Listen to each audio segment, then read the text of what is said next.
ہم سب کی طرف سے آپ سب کی خدمت میں سلام پہنچے۔ یوں تو زندگی کے ہر کام میں اسے تکمیل تک پہنچانے کے لیے کوشش کرنے کی ضرورت ہوتی ہے، اور آدمی بغیر کوشش کے اور جدوجہد کے اور ایفرٹ کے، اسٹرگل کے، ایکسرسائز کے کہیں پہنچ نہیں سکتا۔ لیکن کسی بابے کو پانا یا کسی روحانی شخصیت کو پانا یہ سب سے مشکل کام۔ آپ یہ نہیں کر سکتے کہ آپ مزے سے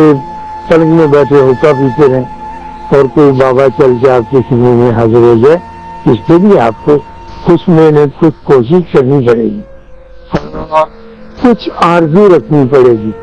اور کچھ نہیں تو کنوکشن،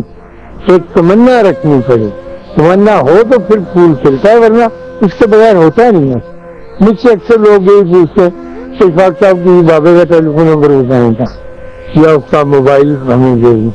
تو ایسے تو نہیں ہوتا، ان کے پاس تو موبائل نہ ان کا کوئی پوسٹل ایڈریس ہوتا۔ یہ تو آپ حیران ہوں گے جب بہت دور آگے نکل جائیں گے کہ یہ اندر سے ہی پیدا ہوتا ہے اور پھر سامنے آ جاتا ہے اور آپ کو اندر کی باتیں بتاتا ہے اور اندر ہی کی باتیں سکھاتا ہے۔ اور انسان کے دل میں، ذہن میں، روح میں یہ آرزو ضرور پیدا ہوتی ہے کہ میں کسی ایسی شخصیت سے ضرور ملے جو ہر حال میں اور ہر رنگ میں مجھ سے بہتر ہو اور عرفہ۔ پھر انسان کے ذہن میں یہ آرزو پیدا ہونے لگتی ہے کہ جیسے لڑکیاں میک اپ کرتی ہیں میں بھی میک اپ کروں، لیکن اندر کا میک اپ، باہر کا میک اپ بھی ہونا چاہیے، لپسٹک، نیل پالش، ریولون، وہ کیا نہیں ہوتا، مسکارا وغیرہ وغیرہ، وہ ٹھیک ہے لگائیں، بسم اللہ، کسی یہ بندہ لگاتا ہے کہ اچھا لگے۔ ایک سٹیج آ جاتی ہے کہ اس کو اپنا اندر اچھا نہیں لگتا، اور کی آرزو ہوتی ہے کہ میں اپنا اندر کا میک اپ کر کے تو پھر کسی مقام پر پہنچوں اور پھر ساز رکھوں، پھر تعلق رکھوں ایک ایسی روح کے ساتھ جو بہت عرفہ اور اعلیٰ۔ ہمارے یہاں قریب ہی ہندوستان میں ایک جگہ ہے ایک بٹھنڈا کی، اور بٹھنڈا بڑا مشہور شہر ہے کیونکہ یہ ریلوے کا بہت بڑا جنکشن۔ تقریباً جتنی بھی گاڑیاں انڈیا میں چلتی ہیں اس نارتھرن علاقے وہ سب بٹھنڈے سے ہوتی ہوئی ہیں۔ جو میری عمر کے لوگ ہیں وہ اس محاورے کو بھی جانتے ہوں گے کہ اس نے دیے وایا بٹھنڈا کی ہے۔ کئیوں کو پتا ہوگا یہ اب جو میری عمر، اس لیے کہ وہ آسان دیے ہوتا تھا، کوئی منشی فاضل وزیر فاضل کر کے صرف انگریزی کا امتحان دے، ایک لولا لنگڑا بھی ہے، اس کی سمجھ بھی ہے۔ تو اس ایک بات سے بٹھنڈا بہت مشہور، لیکن میری نگاہوں میں اس شہر کا رتبہ ان ساری چیزوں سے بلند۔ کسی زمانے میں کسی بٹھنڈے میں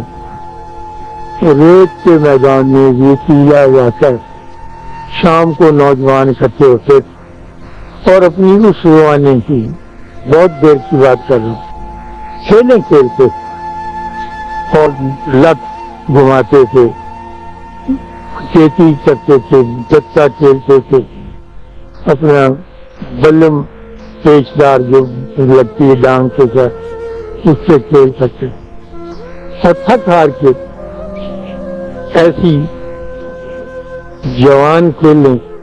اور کریل کھیلیں کھیل کے جب وہ تھک گیا تو پھر چاندنی رات میں اسی ریت پر بیٹھ کر کہانیاں کہتے۔ تو ایک دفعہ کہانیاں کہتے کہتے ایک کسی نوجوان لڑکے نے یہ ذکر کیا اپنے ساتھیوں کے ساتھ کہ اس دھرتی پر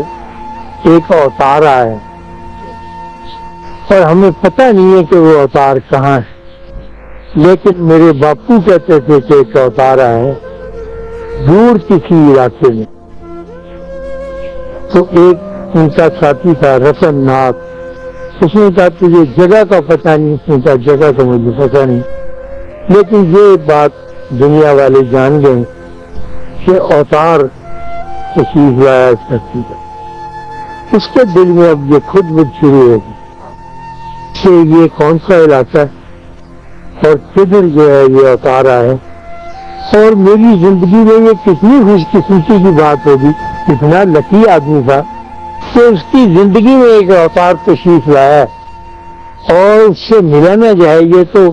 بہت زیادہ ایک کمزوری اور نامرادی کی بات۔ چنانچہ اس نے پتا لیا تو بڑے بزرگوں نے بتایا کہ وہ عرب میں آیا ہے اور عرب یہاں سے بہت دور ہے۔ تو وہ رات کو لیٹ کے سوچنے لگا کہ بندہ عرب نہیں جا سکتا، اب نیند تو اس کے پاس ہے۔ چنانچہ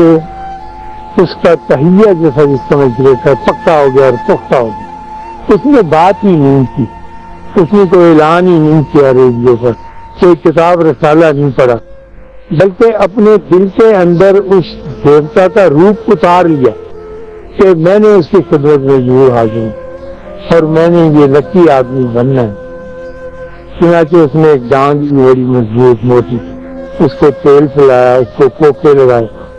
اس سے آخر سے تیل چڑھا کے بلم جو بچی ہوتی ہے جاندار خوفناک مخالف بچنے کی، اپنا پھیلا لیا، 2 جوتے موٹی کھال کے اور موٹے تلے سے بنائے اور کندھے پہ ڈانگ رکھ کے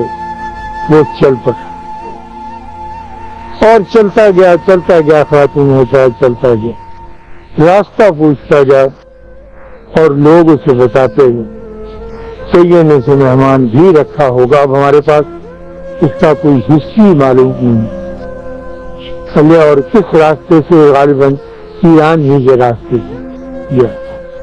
تو چلتا مہینوں کی منزلیں ہفتوں میں طے کرتا ہوا مکہ شریف پہنچ، اور اپنی بولی میں وہ تڑپتا پھرتا تھا کہ میں نے سنا ہے کہ ایک اوتار آیا۔ اب کچھ باندھیوں کی بات کو لفظی طور پر تو نہیں سمجھتے تھے، لیکن اس کی طرف سے اندازہ ضرور لگاتے تھے۔ تو ایک آدمی نے اسے بتایا کہ وہ یہاں نہیں ہے، وہ یہاں سے آگے تشریف لے جا چکے ہیں اور اس شہر کا نام مدینہ۔ تو اس نے کہا میں نے اتنے ہزاروں میل کا سفر کیا ہے کہ مدینہ کون سا دور ہے، یہ 600 کلومیٹر میں یہ بھی کر لیا۔ سنا کہ وہ پھر چل پڑا اور آخر کار مدینہ پہنچے۔ بہت کم لوگ اس کو جانتے اور کہیں بھی اس کا ذکر اس تفصیل کے ساتھ نہیں آتا جو میں کروں۔ شاہ عبدالعزیز محدث دہلوی نے اپنی کتاب میں ایک طرح لکھا ہے کہ بابا رتن ہندی، ہندی پڑھ گیا نا، رتن ہندی حضور کی خدمت میں حاضر ہوا، پھر ہمیں پتہ نہیں کہ وہ کیا بنا اس کا اور کیا ہو۔ چنانچہ رتن ہندی زبان غالب ہے اور عقل کہتی ہے اور اندازے سے ہم یقین تک منزل تک پہنچ سکتے ہیں کہ وہ مدینہ شریف میں حضور کی خدمت میں رہا اور حضور کے پسندیدہ لوگوں میں۔ اب وہ کس زبان میں ان سے بات کرتے ہوں گے، کیا کتنے ان کے یہ راستے بھی بڑی آسانی سے کھل گئے ہیں، اور وہ کس طرح سے مدینہ شریف میں زندگی بسر کرتا ہوگا، کہاں رہتا ہوگا، اس کا کچھ ہمیں تفصیل نہیں ملتی، لیکن وہ رہتا وہی اور وہ کب تک وہاں رہا اس کے بارے میں بھی لوگ نہیں جانتے۔ اس کی طلب کی اور اس کی خوش قسمتی، اور خوش قسمتی ہمیشہ طلب کے واسطے سے پیدا ہوتا ہے۔ اگر آپ کی طلب نہ ہو تو خود قسمتی خود ظاہر نہیں ہے کہ وہ اتنے معزز میزبان کا مہمان تھے اور وہاں رہا۔ آپ کو یاد ہوگا مدینہ شریف جب رسول صلی اللہ علیہ وسلم تشریف لے گئے تو وہاں کی لڑکیوں نے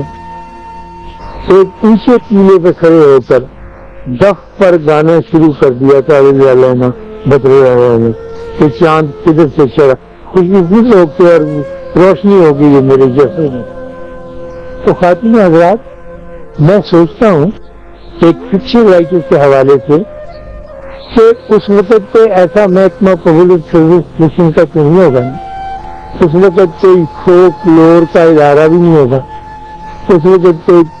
پبلک ریلیشن کا ایسا وقت نہیں ہوگا کہ لڑکیوں کو کہا کہ اتنے بجے تم چیلے پہ چڑھ کے گانا گاؤ.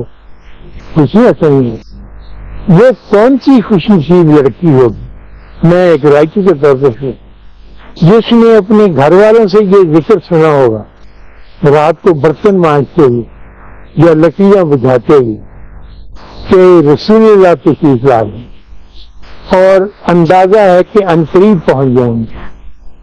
اور اس نے اپنی سہیلیوں سے بات کی ہوگی. ظاہر ہے جب ملتی ہیں سہیلیوں تو یقینی بات کی ہے، اور انہوں نے فیصلہ کیا ہوگا کہ جب وہ آئیں گے تو ہم ساری کھڑی ہو کے دف بجائیں گے، گیت گائیں گے.